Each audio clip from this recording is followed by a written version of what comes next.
Hello friend, welcome back to our YouTube channel Utkarsh vision academy. तो दोस्तों आज हम करने जा रहे हैं नवीन सर के नायक बैच के क्लास नंबर 21 का हैंड रिटन नोट से क्विक रिवीजन। इससे पहले हमने क्लास 1 से लेकर 20 तक का रिवीजन करा दिया है, तो जिन्होंने उसे नहीं देखा है वे हमारे चैनल के प्लेलिस्ट में जाकर देख सकते हैं। तो आइए आज की क्लास को शुरू करते हैं। तो आज का हमारा टॉपिक है मौलिक अधिकार के बारे में, जो कि इसका पार्ट नंबर 2 होने वाला है। आज हम इसमें जो है आर्टिकल 14 से लेकर 18 तक के बारे में जानेंगे, जिसमें जो है समानता के अधिकार का वर्णन किया गया है। इस प्रकार अगर हम जाने कि समानता के अधिकार में जो है कितने अनुच्छेद शामिल किया गया है, तो इसमें जो है 5 आर्टिकल को शामिल किया गया है, जिसमें आर्टिकल 14, 15, 16, 17 और 18 को शामिल किया गया है। नेक्स्ट अगर हम बात करते हैं आर्टिकल 14 के बारे में, तो इसमें जो है राज्य किसी भी व्यक्ति को विधि के समक्ष समता और विधि के समान संरक्षण से वंचित नहीं करेगा। विधि के समक्ष समता की बात करें तो यह जो है ब्रिटेन के संविधान से लिया गया है और इसमें कहा गया है कि कानून के लिए जो है सब समान है। नेक्स्ट हम बात करते हैं विधि के समान संरक्षण की, तो यह जो है यूएसए के संविधान से लिया गया है और इसमें कहा गया है कि समान परिस्थिति होने पर सभी के साथ जो है समान व्यवहार किया जाएगा। जैसे इसके एग्जाम्पल के रूप में लिया जाए कि एक पुअर है और एक रिच है, यानी कि अमीर और गरीब जो है दोनों पे जो अगर मान लीजिए कि 50,000 का फाइन लगा जाता है और उस पुअर की यानी कि गरीब की जो हर महीने की वेतन है वह 2,000 है और वहीं अमीर का जो वेतन है वह 50 लाख रुपए है। तो इस प्रकार अगर हम देखें तो अमीर पर जो है उस फाइन का कोई प्रभाव नहीं पड़ेगा और इसी को देखते हुए जो है उस पुअर को जो है कुछ छूट दी जा सकती है। और इस प्रकार का जो भेदभाव होगा वह रीजनेबल डिस्क्रिमिनेशन के अंतर्गत आएगा, यानी तार्किक वर्गीकरण होगा। नेक्स्ट अगर हम बात करते हैं आईपीसी 1816 की यानी भारतीय दंड संहिता की, तो इसमें जो है दंड देने का प्रावधान किया गया है और इसका नाम जो चेंज करके जो है बीएनएस कर दिया गया है, यानी भारतीय न्याय संहिता कर दिया गया है। लेकिन इसमें जो है कुछ अपवाद है, जैसे राज प्रमुख अन्य देशों के या फिर राष्ट्रपति, राज्यपाल या फिर यूएनए के कोई प्रतिनिधि अगर कोई पद पर है और तो उन्हें जो है किसी भी प्रकार का दंड नहीं दिया जा सकता है। नेक्स्ट हम बात करते हैं आर्टिकल 15(1) की, तो 15(1) में कहा गया है कि राज्य जो है केवल धर्म, मूलवंश, जाति, लिंग और जन्म स्थान के आधार पर भेदभाव नहीं करेगा। नेक्स्ट हम बात करते हैं आर्टिकल 15(2)(a) की, तो इसमें जो है किसी व्यक्ति को दुकान, होटल, भोजनालयों या फिर मनोरंजन स्थल पर प्रवेश करने से इनकार नहीं होगा। नेक्स्ट हम बात करते हैं आर्टिकल 15(b) की, तो आर्टिकल 15(2)(b) में जो है कहा गया है कि सार्वजनिक स्थल पर प्रवेश से इनकार नहीं किया जाएगा, जैसे कि पार्क, झील, कुआं, सड़क और झील में प्रवेश से मना नहीं किया जाएगा। नेक्स्ट हम बात करते हैं आर्टिकल 15(3) की, तो इसमें जो कहा गया है कि राज्य जो है स्त्रियों और बालकों के लिए कुछ विशेष प्रावधान कर सकता है, जैसे स्त्रियों को जो है कुछ फिजिकल में छूट दिया जा सकता है या फिर उनके लिए जो कुछ जो है सीट रिजर्व किया जा सकता है। वहीं पर बालकों के लिए जो है फ्री एजुकेशन की भी व्यवस्था की जाती है। इस प्रकार के जो डिस्क्रिमिनेशन होता है यानी भेदभाव होता है उसे हम लोग सुरक्षात्मक भेदभाव या फिर प्रोटेक्टिव डिस्क्रिमिनेशन कहते हैं। नेक्स्ट हम बात करते हैं आर्टिकल 15(4) की, जिसमें जो कहा गया है कि सामाजिक और शैक्षिक रूप से पिछड़े तथा अनुसूचित जाति और जनजाति के लिए कुछ विशेष प्रावधान किया जाएगा और इसे जो है फर्स्ट संविधान संशोधन 1951 में जो है जोड़ा गया था। नेक्स्ट हम आगे बढ़ते हैं, यहाँ पर जो है कुछ रिजर्वेशन के बारे में दिया गया है, जैसे कि जनरल और यूआर कैटेगरी के लोगों को जो है 50.5% रिजर्वेशन दिया गया है। वहीं अन्य पिछड़ा वर्ग यानी ओबीसी को जो है 27%, अनुसूचित जाति को यानी कि एससी को 15% और अनुसूचित जनजाति को यानी कि एसटी को जो है 7.5% रिजर्वेशन दिया गया है। नेक्स्ट हम बात करते हैं अन्य पिछड़ा वर्ग की, तो अन्य पिछड़ा वर्ग को भी जो है 2 भागों में बांटा गया है, पहला क्रीमी लेयर और दूसरा है नॉन क्रीमी लेयर। और इसे जो है किस समिति के द्वारा वर्गीकृत किया गया था, तो रामनंदन समिति 1993 के रिपोर्ट के आधार पर किया गया था और इसका जो आधार बनाया गया था वह आय के आधार बनाया गया था, यानी कि जो सामाजिक और आर्थिक रूप से उन्नत है और जिनकी आय जो है 8 लाख रुपए से ऊपर है वह क्रीमी लेयर के अंतर्गत आता है और जिनकी आय जो है 8 लाख रुपए से कम है वार्षिक, तो उसे जो है नॉन क्रीमी लेयर के अंतर्गत रखा जाएगा। नेक्स्ट हम बात करते हैं आर्टिकल 15(5) की, इसमें जो है ओबीसी, एससी और एसटी के लिए शैक्षणिक संस्थाओं में प्रवेश में आरक्षण की बात की गई है और इसे जो है 93वां संविधान संशोधन के द्वारा 2005 में जोड़ा गया था।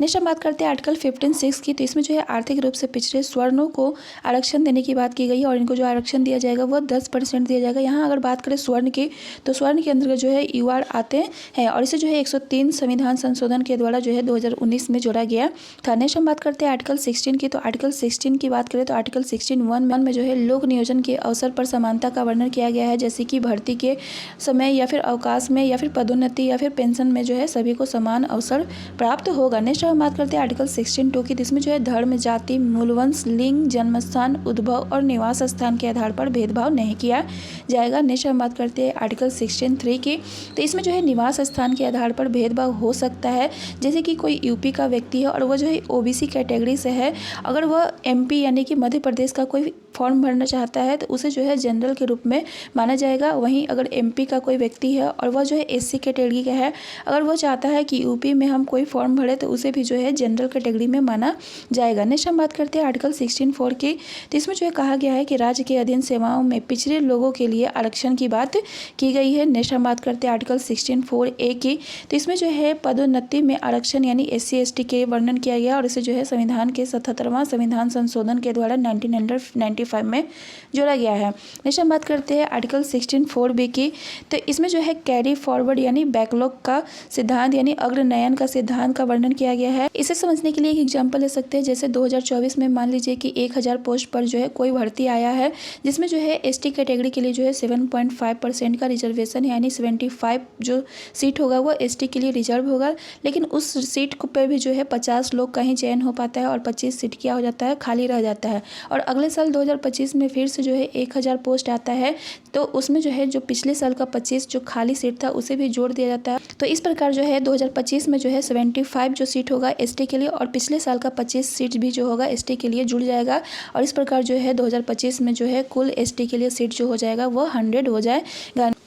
नेक्स्ट हम बात करते हैं आर्टिकल 16(5) की। तो इसमें जो है नियुक्ति में वरीयता का वर्णन किया गया है।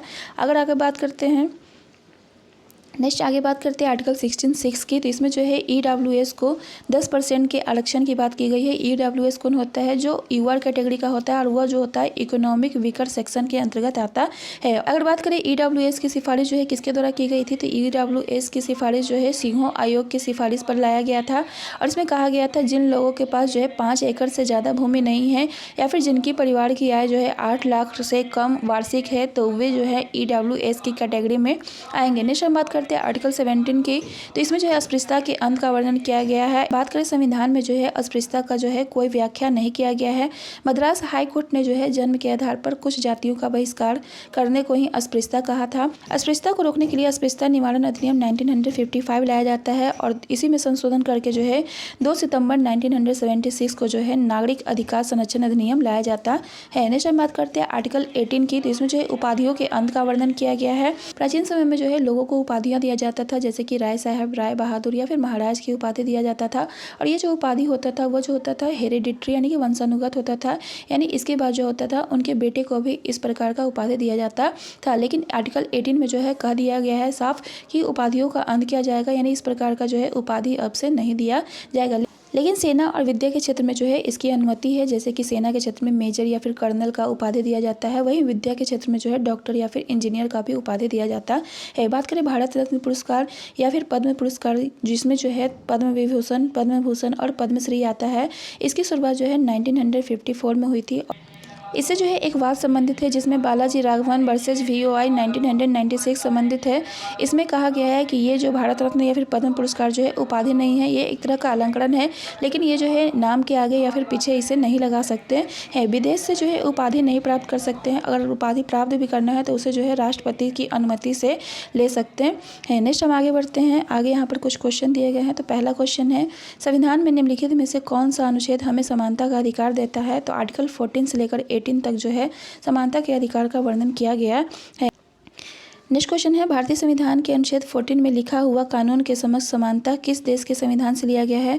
तो कानून के समक्ष जो समानता है वह ब्रिटेन के संविधान से लिया गया है। नेक्स्ट क्वेश्चन है, भारतीय संविधान के अनुच्छेद 14 में कानूनों के समान संरक्षण की अवधारणा कहाँ से ली गई है?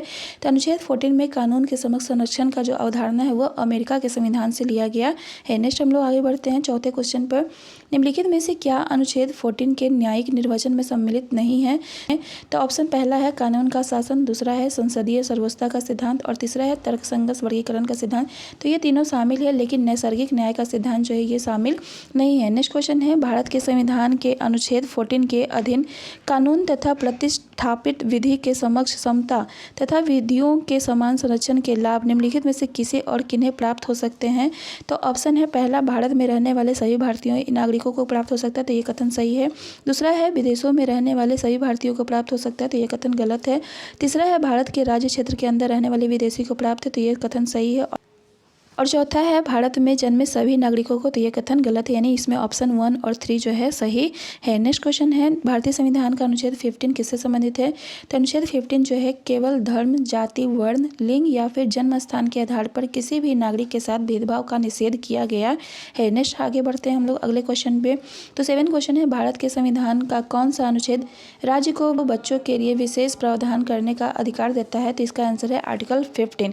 नेक्स्ट क्वेश्चन है आर्टिकल 15 के किस भाग ने अनुसूचित जाति और अनुसूचित जनजाति सहित पिछड़े वर्ग की उन्नति के लिए सरकार को विशेष प्रावधान करने में सक्षम बनाया है? तो इसका आंसर है आर्टिकल 15। नेक्स्ट क्वेश्चन है भारतीय संविधान का कौन सा अनुच्छेद महिलाओं को भेदभाव के विरुद्ध संरक्षण प्रदान करता है? तो इसका आंसर है आर्टिकल 15(3), यानी आर्टिकल 15(3) जो है महिलाओं को भेदभाव के विरुद्ध संरक्षण प्रदान करता है। नेक्स्ट हम लोग आगे बढ़ते हैं अगले क्वेश्चन पे। 10वां क्वेश्चन है क्रीमी लेयर की अवधारणा जो है फिल इन द ब्लैंक्स को संदर्भित करती है। तो क्रीमी लेयर की अवधारणा जो है आय स्तर पर आधारित वर्गीकरण करती है। नेक्स्ट क्वेश्चन है निम्नलिखित में से कौन जो है क्रीमी लेयर अवधारणा के अधीन नहीं है? तो इसमें जो है अनुसूचित जाति, अनुसूचित जनजाति, ये दोनों जो है इस अवधारणा के अंतर्गत नहीं आता है।